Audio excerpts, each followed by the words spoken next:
Who? Who? Who? Who are you expecting? Who? I'm the genie in the lamp, that's who.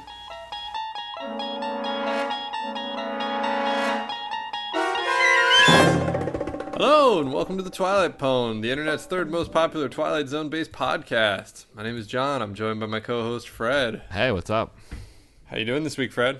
I'm good. When you say Twilight Zone-based podcast, is that like a really deep Lil B reference, or are you just kind of just saying the word based, like it's based around the Twilight Zone?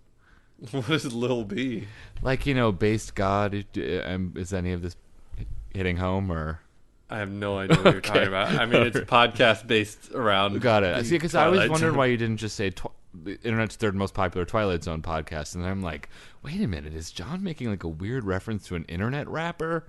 And yes, I am. Yeah. I'm down. Yeah, well, my little bit of topical banter was that I got a haircut today, and I think it's my most proto-hipster haircut I've ever gotten before. And it's because I went to the same haircutting place I normally go to, but it was their Williamsburg branch instead of the normal Carroll Gardens branch. And I asked for the exact same thing I always ask for, and it turned out like 20 times more hipstery than it ever has. I always just bring a photograph because I feel like I can't describe. So I've taken to just bringing a picture of myself with when I liked what my hair looked like. But at one point, I brought a picture of you don't watch a Game of Thrones, do you? No, I don't. I liked the way this one character... I liked the cut of his hair, so I brought it to the thing. Who is the character? Stannis Baratheon. Yes. I got a lot of grief from people afterwards because I'm known for being a big supporter of Stannis, and most people don't care for him. Word on the street. Yeah. Well, I think I've not... If you follow this podcast, you know I'm Team Stannis. Yeah, exactly. All right. If all that doesn't get you fired up for the pledge drive, I don't know what will. So we're having a pledge drive to try and raise money to cover the costs of producing the podcast. It costs us about $200 a year in hosting, and then there's the all those side costs that no one wants to talk about when they produce a podcast. We've got a PI tracking Buzz Kulick day and night right now. Exactly. Gonna slap his ass with a paternity suit the size of the Grand Canyon. Anyway, so visit our Tumblr page, twilightpwn.tumblr.com. There's a PayPal link there. Give any amount you feel comfortable with. If you give at least $10, and you of course can give more, then you will get the exclusive Too Hot for iTunes director's cut of our episode on Nick of Time, which features about 7 minutes of just super sexy material that couldn't make it into the final cut. If you happen to give an amount $1 to $9, I guess, or if you really want to stick it to us, $1 to $9.99, then you will get an early download of Nick of Time, which we will eventually release the regular to the rest episode to the rest for of the, norms. The tame, the clean, censored, corporate commodity version. Yeah. The one that it's okay for your grandma to listen to. I'm not just saying this to hype it up, but I did think it was a good episode. Like, I listened to it, the Nick of Time director's cut, and all those celeb cameos, and it's great stuff. Now that business is out of the way, it's time for pleasure, and I say that in quotes because today we're discussing a fourth season episode, which is called "I Dream of Genie," spelled Genie. This was a fourth season episode, as Fred mentioned. It was the 114th of the production run. It aired originally on March 21st, 1963. Meet Mr. George P. Hanley, a man life treats without deference, honor, or success. Waiters serve his soup cold, elevator operators close doors in his face. Mothers never bother to wait up for the daughters he dates. George is a creature of humble habits and tame dreams. He's an ordinary man, Mr. Hanley, but at this moment the accidental possessor of a very special gift. The kind of gift that measures men against their dreams. The kind of gift most of us might ask for first and possibly regret to the last. If we, like Mr. George P. Hanley, were about to plunge headfirst and unaware into our own personal Twilight Zone. I like that little pone of mothers never worry about their daughters having a date with him. Yeah.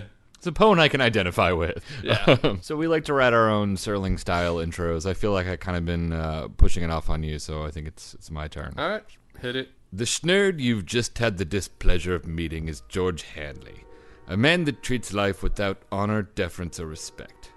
Waiters serve his soup cold. elevator operators close doors in his face. Mechanics overcharge him for labor. Novelty cake bakers misspell his name. Gyms refuse him from memberships on site. Sex toy shop employees roll their eyes at his questions. Shoe polishers perform slapdash work, at best, on his loafers. Life coaches giggle at him, yoga teachers incessantly adjust him, and podcasters return his pledge drive donations. There is one place, however, that Mr. Hanley is treated well. And that place is Hooters. You're watching The Twilight Zone. Nice twist. Yeah, Serling would exactly. be proud. Really, twist within a twist, within a twist. Yeah, and I got a little meta. Shilling for pledges in the middle of the jokes. Doesn't hurt. What you got? Over the years, the Twilight Zone has tackled many of the troubles that torment society. Racism, xenophobia, genies, nuclear fear, wishes gone wrong, poverty, unintended consequences resulting from wishes given by genies, sexism, genies tricking men by cruelly twisting their desires, the military-industrial complex, ironic comeuppances based around genies, and of course, society's misplaced fear and hatred of the dime. Tonight, we explore a new but no less important topic: weenies getting wishes from genies. It's as original and as exciting as you'd expect from a 4th season episode of The Twilight Zone. Nice. So we both opted for the list method of intros. Back in law school, my big activities were the school play and the school paper. Right, of course. Yeah, exactly. And being a columnist on the school paper, I always had a lot of disdain because the easiest out when you had to do a column and your deadline was approaching was just a list. Just write a list column. Yeah, it's the easiest way. Yeah, if I'd only known to invest in BuzzFeed back then, it was like, wow, if you made $1 billion enterprise out of lists. Yeah, funny you should mention that because just the other day I was like, how can we write a list for BuzzFeed to get the podcast more popular? My take was top 10 TZ hotties. I think we will do that at some point. I think, that could work. Cool. Anyway, spoiler alert, we're about to ruin this gem, so check it out beforehand if you don't want it to be spoiled. It's available for streaming on Hulu. Of course, you can buy the DVDs and Blu-rays, and if you want to go full-on illegal, there's a very weird version that someone uploaded to YouTube where they sped it up to avoid being analyzed by copyright robots. And it just lends it a funny quality of absurdity to have all the Rod Serling's intro delivered like chipmunk style. It's kind of funny. We did this one because we have to do 4th season ones every now and then. But it was requested after we'd already decided to do it. And the request came in from a listener on Twitter named Jared. And here is his request. Do I Dream of Genie? So misogynistic, even by TZ standards. So that gets you in the mood. I don't know. Is that like an endorsement from Jared? I don't know. You guys are going to love this. Not quite sure to take that. Anyway, so we open up on a gift shop, and it's the return of Mr. Sloan from the After Hours. My note was all caps. It was, holy shit, Armbrewster or Sloan. Yeah, I know. America's favorite comedy duo. It's funny because he's playing the same character. He's playing like a sniffy, elitist gift shop manager or something. Kind of made me wonder if he was like Snoop from The Wire. Like they just saw him on the streets, like hawking snooty gifts, and they're like, we gotta get you. You should see this guy's take on Death of a Salesman, though. It's different. It's different. It's much more peppy. Yeah, exactly. I simply must sell. So Sloan, or Armbrewster, is buying things from his gift shop fence, including an oil lamp that's going to be a real hard sell on some sucker. And thankfully, just such a sucker arrives. And he manages to unload the oil lamp on the guy. The guy is our protagonist. What was his name again? George B. Hanley. George B. Hanley. And he's looking to buy a gift for a girl in his office he likes. And Sloan manages to unload it on him for $20, or in today's money... Inflation. Calculation.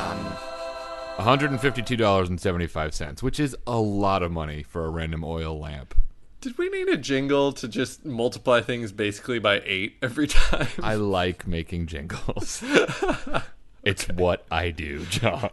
All right. You want me on the podcast, you take the jingles with me. So he gets Serling's intro, delivers his solid pwn on Handley from his weird cloud in another dimension because it's the 4th season. Yeah, the classic I don't give an F. Yeah, backdrop. Exactly. Yeah. And in the next scene, Hanley, the sucker who bought the oil lamp, is going to give it to a young lady at his office. And the office turns out to be another opportunity for him to be a loser because his coworker, Roger, looks to be getting a promotion over him. I kind of enjoyed how Roger paraphrased George Orwell. Everybody's up for the promotion equally, but some of us are more equal than others. Like, is that like a scathing indictment of capitalism on the side or something? I don't know. Jared was very much correct in this episode. I don't know if the misogyny, maybe it didn't keep up the pace, but it starts off super strong. Oh, yeah. Like, he's sitting at his desk, and like the rape squad just comes tumbling into the office after lunch, like super boozy and enthusiastic, and it's like, it's super uncomfortable. It's very uncomfortable because what we get next is the introduction of Anne, who's the office secretary, and it's like the Bugs Bunny version of sexuality. Like, she comes in and like we get like a ba-dum type of music cue. And everybody just like runs over to her desk and starts like wolf whistling at her. I'm sure he will weigh carefully our comparative experience in debit financing and in evaluating liabilities. That, old Georgie, is one reason I am more equal than you. What is? You're always thinking about debits and liabilities when there are assets like her around.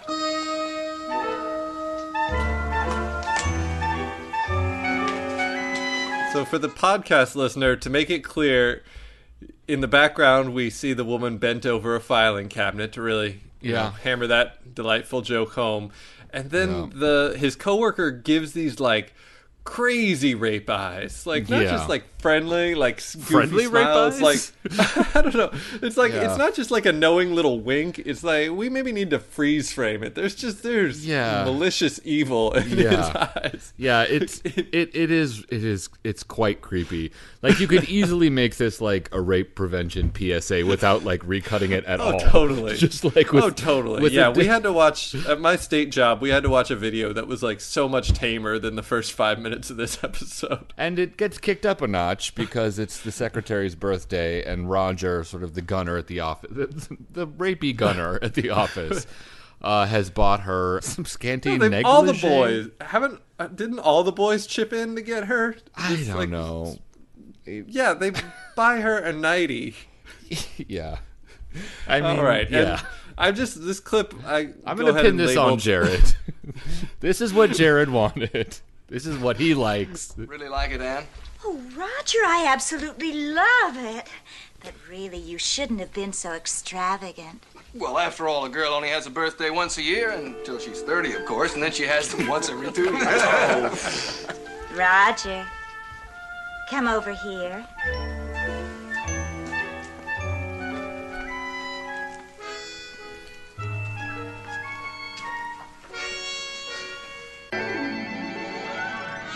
At this point, they're smooching. Yeah.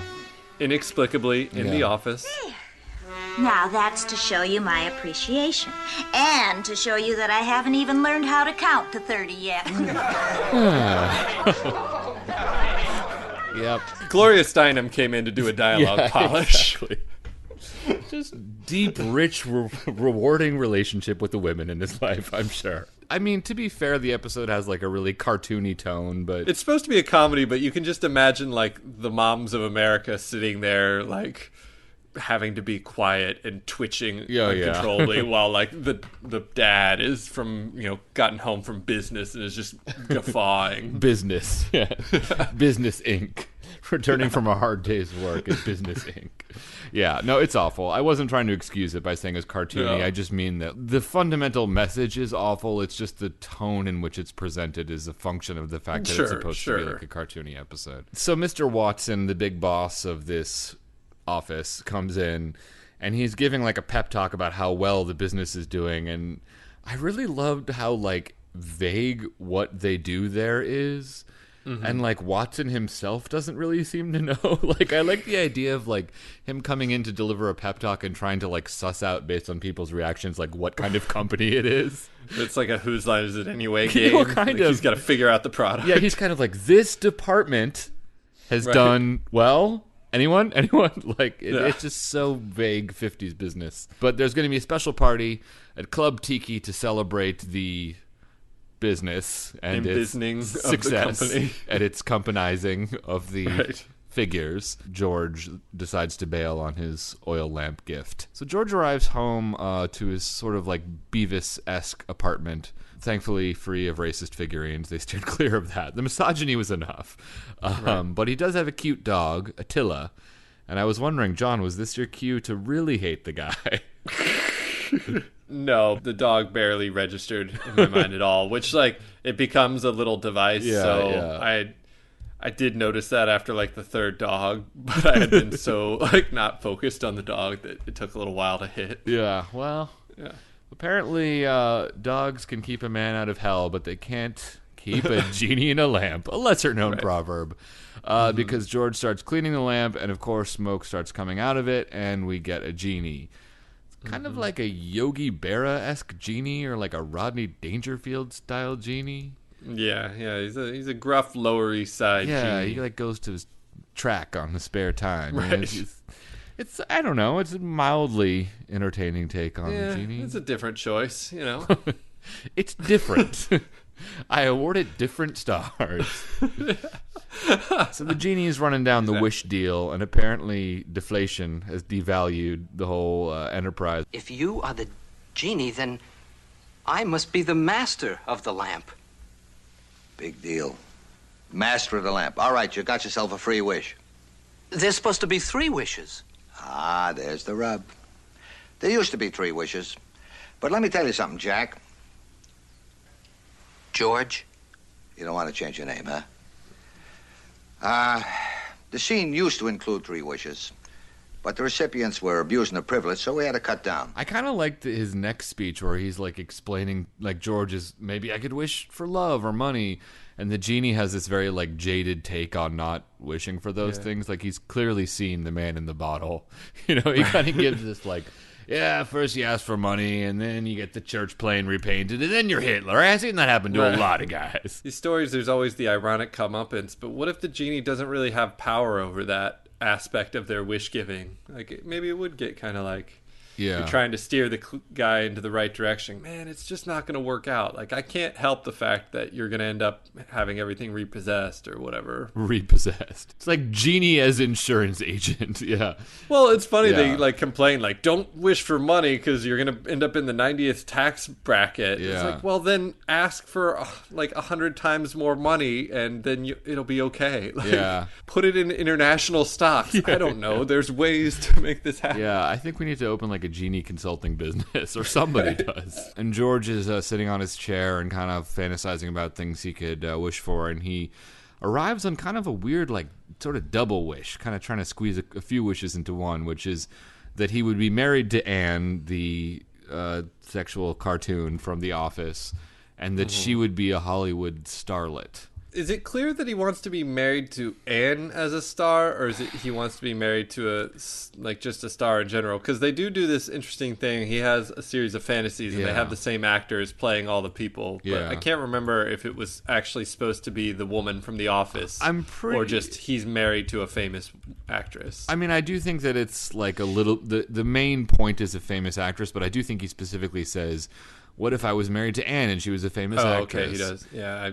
I thought... Yeah. I'm already trying to block this out. Okay. So. I mean, I do think it's actually kind of an interesting point, though. Stop me if you think this is dumb, but, like, I do think that, like, when you're having, like, little flights of fantasy, and, like, I think probably the last time I had the flight of fantasy about, like, being with the movie star, I was probably, like, 13 or 14, but even so, like, you don't think, like, oh, I wish I was, like, dating Jennifer Aniston. You think, like, oh, I wish the girl that I like in my history class was Jennifer Anniston or something like that. Do you know? Does that make sense at all, or is that like not accurate to the way people fantasize? I've never been as big on the whole celebrity crush thing, so I don't know if I can speak to that properly. I would think that the traditional one would be I want to be with Jennifer Aniston, but I don't really know. Yeah, I think she seems like a lovely lady, but yeah. Sorry, things didn't work out with Brad, but she seems to have survived the storm. Yeah, she's with Justin Theroux. He's a really funny guy. Good. There you go. It worked out. Yeah, but you know, there was that period, John, where she was in the wilderness for a while. Exactly. Yeah. But then she was on Oprah. But she came out stronger. Yeah. You know, the Annapone. At least when I kind of had those sort of fantasies, I would. it was always like some blend of your real life and some fantastical life more than just like putting yourself, I don't know. Let's move on. The fantasy he arrives at is to be married to a famous movie star. In this case, it's played by the actress who played Anne. Right. And we get a very long fantasy sequence. Shockingly long. Longer than some episodes we've discussed, yes. I think. The occurrence at Owl Creek Bridge in the original cut had to be shorter than this, for sure. Honestly, there's like some point in this where it's going on for so long, and I had lost track of where we started. I'd forgotten the genie part. I was like, wait, what the hell am I watching? Imagine like in The Simpsons when they cut away to a little fantasy scenario, and you like understand the point of it, and they cut right back. It's like, if that fantasy scenario went on for like 36 minutes, that's basically what it is. Because it starts in like on set, and then they go back to Anne's bedroom, and then they go to like a party, and like other characters start coming and then the in. party starts branching off. He's not just around the wife. He starts talking to other people. It's just like, what? Like subplots are developing 15 minutes into the fantasy. I'm like, I don't know if I can invest in this character because this is still a fantasy, I think. Like, I started to wonder, was this like Netflix effing with me again, and did we just cut the part out where he asked the genie to make this a reality? Like it right, and you start to think like, is this fantasy gonna carry through until like the end of the episode, and he's gonna pop back in with like a minute to spare? What's happening? It would have been amazing if they just kept going with the fantasy and pretended like the genie thing never existed, like some weird like Fellini. Just becomes a drama on the deterioration of a Hollywood marriage. Yeah, exactly. A listener on Twitter, Jay Spence, wrote in to say, George's imaginings of the consequences of potential wishes give new meaning to the word superfluous padding. Like, it's just the most fourth season-y touch of trying to extend out something that should have been a quick cutaway to fill an hour-long space. I don't think we have to go into too much detail. Basically, the fantasy ends with George realizing he can't hold on to beautiful Hollywood actress because he's too sheepish, and someone would just step in and, steal her away anyway. In this case, it's another actor played by Roger, so people from his real life are, in these fantasies. Yeah, I do have one clip from it just because it was super weird. At some point, and this is where the point of, like, another subplot starts percolating, like 15 minutes into the fantasy. He gets away from his wife, and then he starts having an interaction with another woman. Yes, God. Here's a clip from weird. it. Always I have the accidents. It is because I am, too much prone. Would you like your drink now? No, that is just to hold. I am under the age. Under the age? To drink. I have this terrible problem. You see, in the years I am a child, but I think I am mature. Yeah, that just brought a new level of creepy to an already creepy episode. Yeah, it stops being like the fun, cartoony, horn-dogged misogyny, and then it becomes like the Lolita, but like not artful, creepy misogyny. Yeah, and then you have to like imagine that, okay, so if we're thinking of like what's happening in reality now, George is sitting in his apartment with like his dog at his feet, thinking like, and then a weird woman will encounter me under a piano and turn out to be underage, but I'll turn her down or something like. No, she'll turn. Oh, she'll turn. She'll be down? Underage, but like kind of making sexual advances at me. But then when she finds out that I'm not a producer, she'll move on at the party. He just has the most bizarre. Yeah, he gets like shot down from his primary being shot down fantasy. I know. Oh God, so weird. The next scene is the next morning. Although I was confused if we were in another fantasy sequence because he arrives in the office and he feels really like full of vim and vigor for no reason at all. Yeah. Eventually we realize we're in reality because it starts coming out that he's probably not. He spins his totem. He knows he's back in the real world. Right. We see the top. And we don't have to play the jingle again, but it does come out that he makes $98.50 a week, which in today's money is a salary of roughly $37,000. Just want to throw that out there. In the midst of his daily businessing at this business company, George just kind of gets handed a piece of paper that has a sum of money on it that seems very large. So that sends him down, of course, the next absurdly long fantasy sequence in which he's rich. And this is when we get the motif of his dog. Attila in real life is, I actually don't know what breed it is, but in the Hollywood it was like a sort of cute little toy poodle. And in this sequence, it's a big dog because he's rich, John. And he's got spats. Now tell me you don't like that. Tell me you don't like something like that after seeing something like that. The dog has spats? I don't know. Anyway, this one was kind of... It was much shorter. Yeah. Maybe I'm crazy. Maybe someone can go with the stopwatch and they'll tell us that these sequences are actually even. No, but it feels like the first one is like 25 minutes long, and then the other two are like 7 apiece. I think they kind of like realized how absurd it was, and then kind of like we're like, okay, let's try and keep this to under an hour for the fantasy sequence. He goes up to his office, and in this fantasy, Anne is his secretary, sort of dressed a little bit like Janelle Monáe, kind of in a buttoned-up suit and glasses. And I did like how, this is a little shout-out to my man Henry Grace, did you notice how they used knickknacks from his apartment to decorate the walls of his office? Oh, cool. No, I didn't notice that touch. I don't know if you noticed it way back when at the beginning when everyone's like hooting and catcalling at the secretary. Yeah. There's a light fixture on the wall, and there's a light hitting it in a way that it makes I don't know the name of that shape, but it basically makes an hourglass shadow right above her. It seemed like it's just too specific to have been accidental. I think it was just supposed to be another layer of like an hourglass figure, but maybe I'm crazy. I don't know. When you get too deep into it, you just start to see the sleeves everywhere. Right, possibly. A friend comes in asking for money for his old alma mater, I believe. George, you've made a mistake. No, sir. I've always been rather good with figures. It's the entire sum, 1,200,000. Deductible? No, George, I can't take this. But I want to give it. So would others, George. Thousands of alumni, not as successful, not as fortunate, but every bit as generous. Giving, sharing the burden and the satisfaction, is the cement which binds their minds and hearts to our beloved alma mater. I can't let you deprive them of the great privilege of giving. I was only trying to help, sir. This isn't generosity, GP.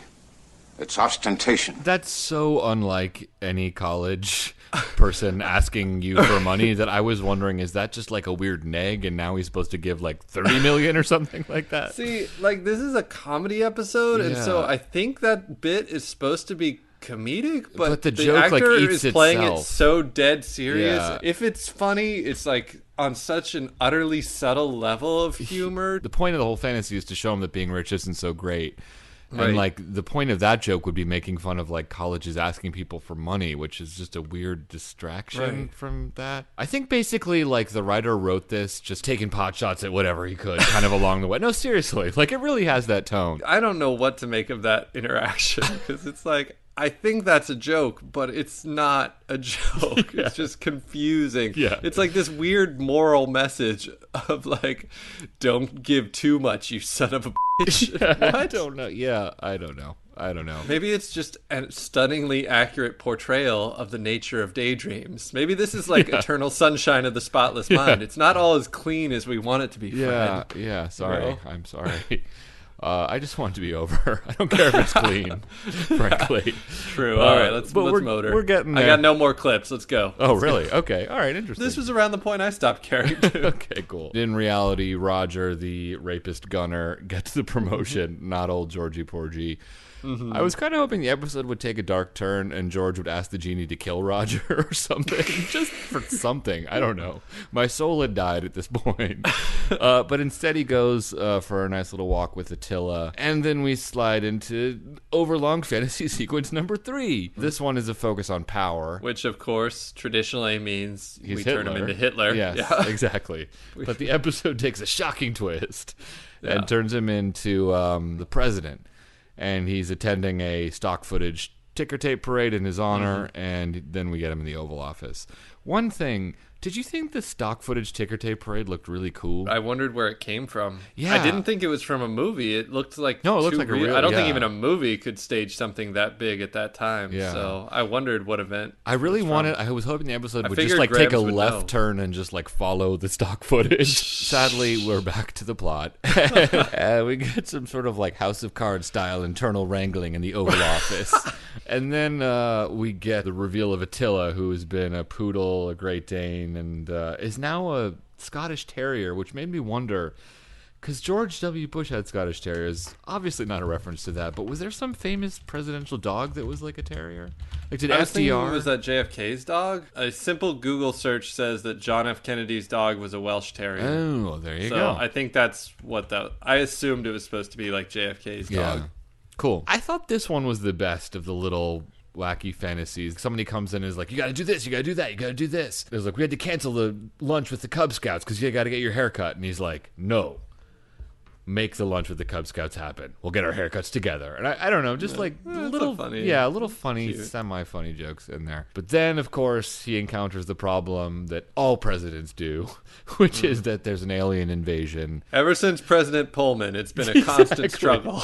But it's just like, how is that the problem with power? I mean, I guess that it's like, it's hard to make clutch decisions about like whether to fire or open them with welcome arms, but like, or welcome them with open arms. I think if they had said, like, the Germans have amassed forces again, it would be less cute Take a and weird turn. Yeah. It would suddenly become alternate history as opposed to just a goofy comic episode. Your intern is filing charges. Right. Anyway, George gets back to the reality and decides that he doesn't want the Hollywood thing. He doesn't want the money. He doesn't want the power. And he gets back to his apartment and he thinks of a quote here. What is that quote from? It's something about... I just mainly noticed it because it's where the title from the book The Fault in Our Stars comes from. I'm just going to go ahead and take a wild guess and say Shakespeare, which seems to work about 30% of the time. Yeah. Google's not going to be able to handle this because... Oh, yeah, it's going to John Green, That book is going to... Throw in the word quote. Then I get 15 heart-wrenchingly beautiful quotes from The Fault in Our Stars, Fred. Tumblr ruined everything. I'm just going to put in Shakespeare, and it's from it's from Julius Caesar. The Fault, dear Brutus, is not in our stars. Got it. George has just finished reading The Fault in Our Stars and is crying. The tears are just pouring down his face. And he has an epiphany about what to ask the genie. Not for power, not for money. But to save the cute girl's cancer-ridden boyfriend. Let's just let them have another day together. Oh, right. Yeah, got it. I was going to say to get a bigger... Was that a spoiler alert? I don't know. Oh, sorry. I stepped on your big joke. A lot of people step on my big joke. I don't know. Let's move on. We cut and we're in another potentially fantasy sequence. At this point, I didn't care. I just wanted it to be over. Yeah. But it's an alley. And an old hobo finds the lamp in a trash can. The hobo ends up rubbing the lamp. And a genie pops up, and it's George. Mm-hmm. I love the reveal, too, because he turns around, and he's just got this ass-eating grin on his face. Looks so smug. Like, what a twist, am I right, guys? And my reaction was just like, I don't care. Rod, what do you have to say for yourself? Mr. George P. Hanley, former vocation, jerk. Present vocation, genie. George P. Hanley. A most ordinary man whom life treated without deference, honor, or success. But a man wise enough to decide on a most extraordinary wish that makes him the contented, permanent master of his own altruistic Twilight Zone. Sure. Yeah, I'm torn between wanting to analyze the final twist and wanting to stop talking about the episode. Well, a common dilemma on the Twilight Pwn. I think basically the guy who wrote it just wanted to do a genie story and thought, well, wouldn't it be a new thing if the guy who got the wishes ended up replacing the genie, and just kind of didn't do any other homework than that, didn't try and set that up at all, was just kind of like, that would be something that has not been done in the popular genie stories that I know of. F it, let's call it a Twilight Zone episode. So I don't think it's like based on anything. I don't think there's any moral message. I don't think it's anything other than just trying to get some new twist on the genie thing. Normally a twist should somehow connect with the rest of the episode in any ideally way. Yeah, it's slightly frustrating. I mean, it would be if I cared, but it's just like oh, okay, I guess I didn't quite expect that because nothing at all hinted towards that conclusion. Okay, sure. Yeah. No, I know. It's like you could have turned around and like could have been George wearing an airplane pilot's hat, and he's like, I always wanted to be an airplane pilot. Yeah, like, it's just like, all right, okay. Like, oh, my wish was to have a bowl of ice cream as big as a mountain. Well, okay. Nothing indicated that's what he would want, but sure, it's unexpected. Looks Great. Looks Good like twist. he got it. Doesn't even really feel like a Twilight Zone episode because it's all just like fantasies, which isn't really like what the Twilight Zone. It's not about people like imagining things. It definitely does not feel like a Twilight Zone episode. Yeah.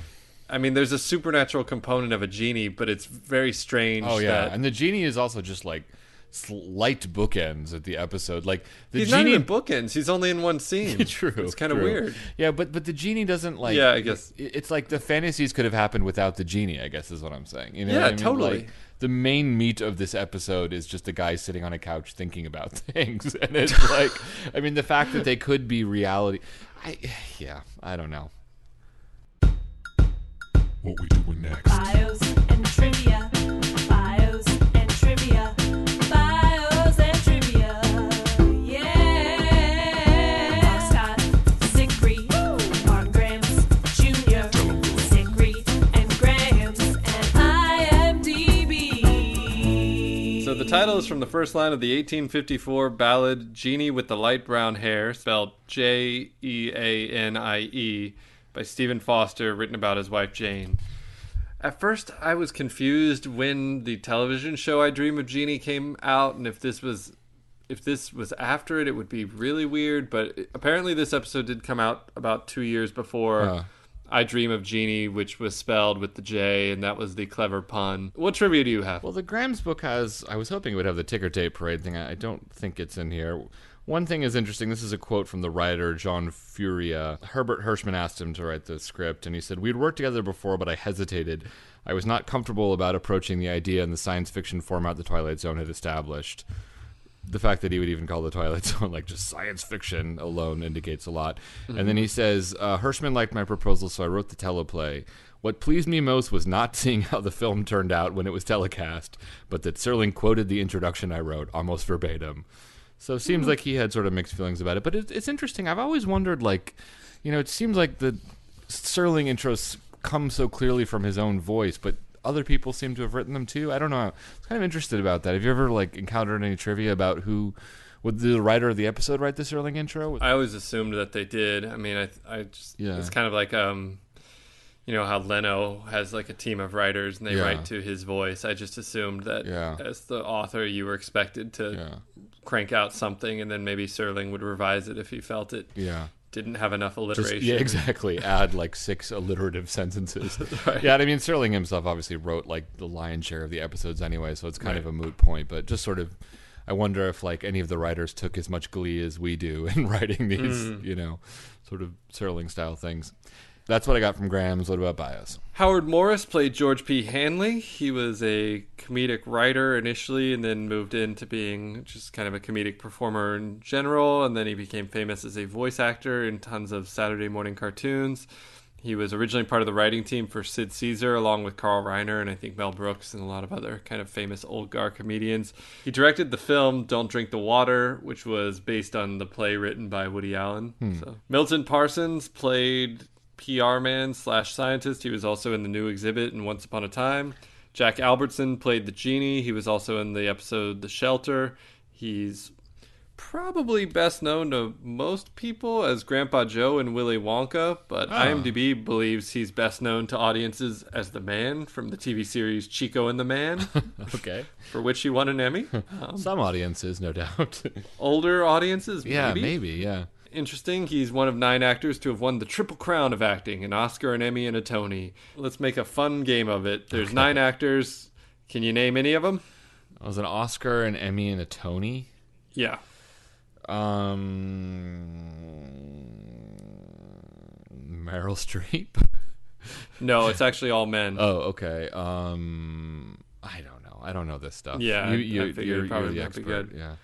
I maybe would have guessed one of them. All right, who's the one you would have guessed? Al Pacino. Oh, yeah, that makes sense, yeah. Thomas Mitchell, Melvin Douglas, Paul Scofield, Jason Robards, Jeremy Irons, Al Pacino, Jeffrey Rush, and Christopher Plummer. Nice. Don't say we never told you anything.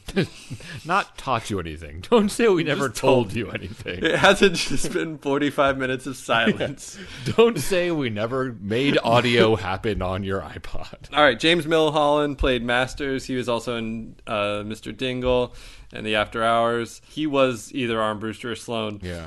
This is actually the quote from IMDb. Thin, fidgety James Milholland made a career out of playing dyspeptic bureaucrats, nervous hotel clerks, and other officious authority types, somewhat reminiscent of Edward Everett Horton or Franklin Pangborn. Those classic good old character actors. Horton and Pangborn. Who could forget their routine? Loring Smith played E.T. Watson. He was also in the episode The Whole Truth. Written by John Furia Jr., the writer. This was his only Twilight Zone episode. Yeah. Not a shock. Yeah. Directed by Robert Gist. I forget. I like how his name is Robert Gist. You know, yeah, you get that. You get the gist of this episode. I'm sure he had that on his cards. Yeah. And that brings us to the Inevitable. MST3K. And so we like to find connections between Mystery Science Theater 3000 and the Twilight Zone, and we've done so Molly this week. Dodd played May. She was also in the Twilight Zone episode The Chaser. She was also in Twilight Zone the movie, and she played Vera in the 6th season episode Kitten with a Whip. Oh, another I was connection. very Wow. shocked that I had to double check that to think, had I used it before? No. Yeah, we've really Every milked. single person in Kitten with a Whip was at some point in the Twilight Zone. Wouldn't it be weird if we rewatched it and like one of the leads was Rod Serling and we're like, what the? Cool. What about IMDb ratings? IMDb gives this episode a 6.6. Good job, IMDb. You spotted this one for what it is. Turkey. That's yeah, I mean, very low on the rating scale for IMDb. Yeah, for IMDb episodes of the Twilight Zone anyway. Yeah.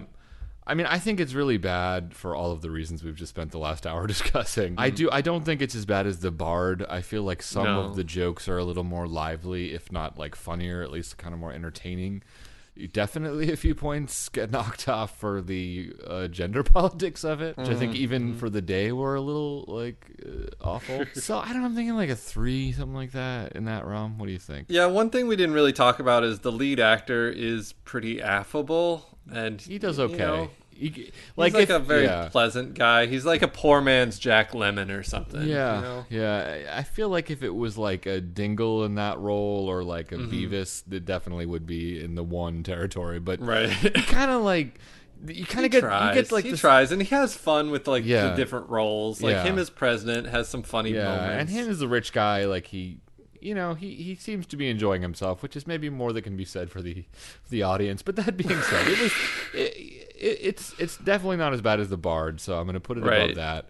I could even see 3+. I don't know. When I think of the rating, I'm thinking of the jokes I liked, which is about like 48 seconds of this episode. the rest of it is like kind of slipping away already.